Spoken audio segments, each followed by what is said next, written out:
What is up, my tricksters? It's your friendly neighborhood Yu-Gi-Oh! Superhero. We're gonna have another discussion video today. This one is inspired by my friend Annie Evie and Scapegoat on Twitter. We're gonna be talking about whether Konami should allow OCG cards to be involved in the game. But before we get into that, guys, I want to remind you that you guys can support this channel by going to two links in the description below. The first one is your playmats, where you can get some custom sleeves with anything that you want on them. Literally, you'll get 10% off if you use that link, and yeah, you can put anything on there. You can also put my face on it. I recommend my face. Okay, Frank. Then we also have you can also check out my merch store, and there's tons of artwork there that you with stuff that you can like. It's my spring store. You'll find stuff for school. There's dinosaur stuff. And, you know, all that kind of good jazz. Everything's on my face! Okay, Frank. We get it. Alright? They can get your face. What? It's a good face. That was Frank, guys. He's the robot head. You should definitely go get yourself a t-shirt with his face on it, because he will not stop nagging until you do so.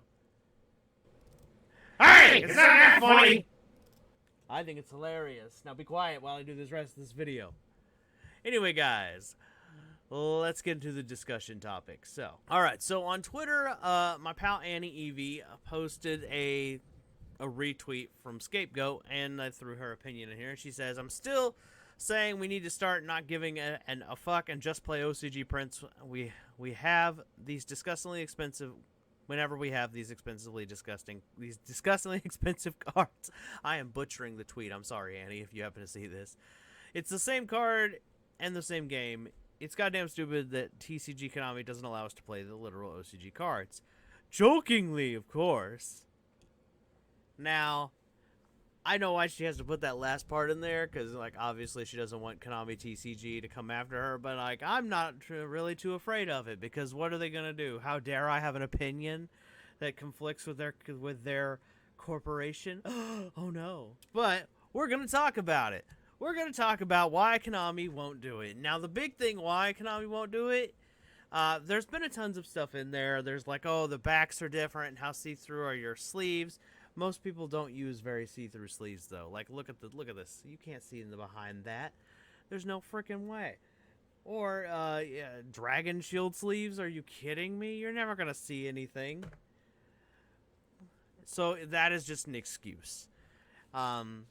Nobody uses see-through sleeves, because also sometimes players like to use cards that might be a little bit old or damaged. So the better the thicker the sleeve, so we can't see anything, the better.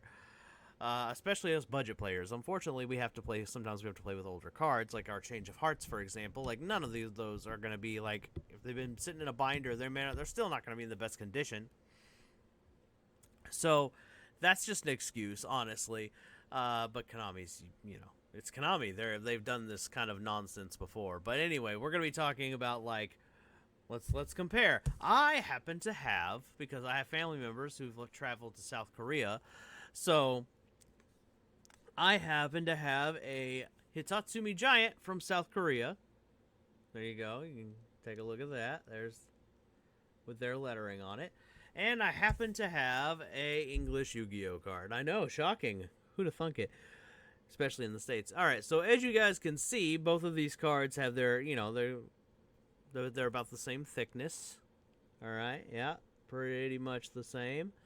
Let's see. They go. Can you see anything different? I don't. How about here? Are the sizes different? No. No size difference. Okay. So, all right. Then let's see here. The backs. That'll be where we get them. Oh, look. Yes, there is. They have a Korean version of the English logo. That's the difference. Okay. Okay. Well, guess what? That's an easy fix. Alright, you want to know what you do with that?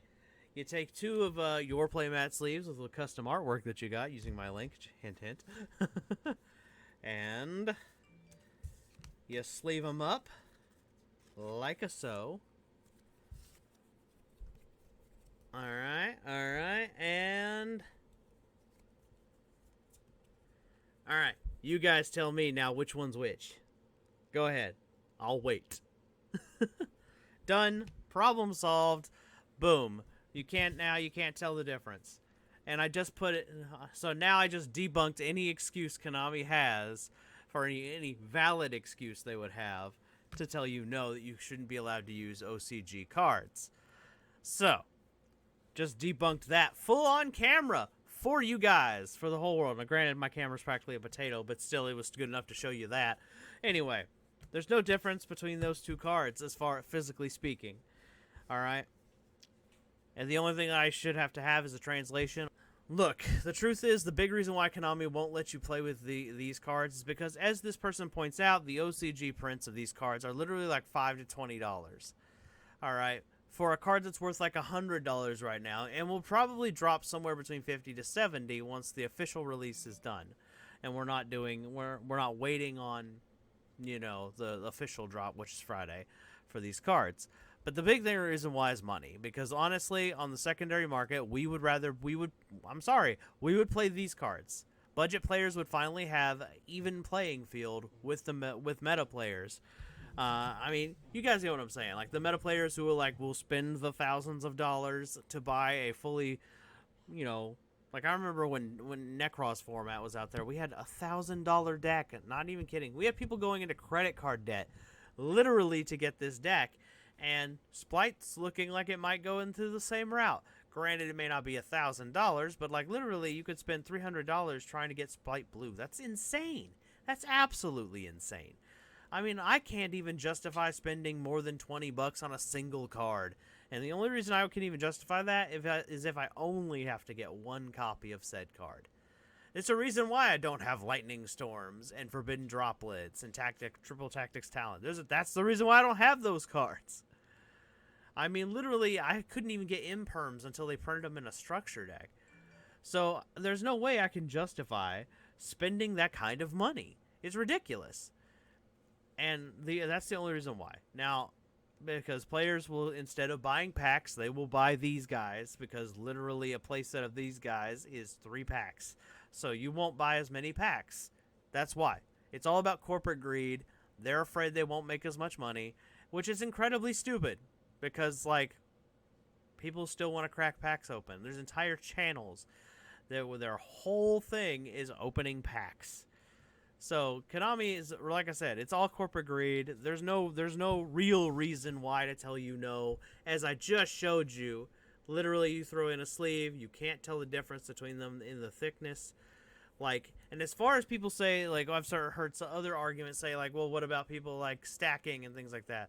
So, Konami already released the TCG legal gold prints of cards, and there's been tons of rumors of people being able to stack with those because they just happen to float to the top.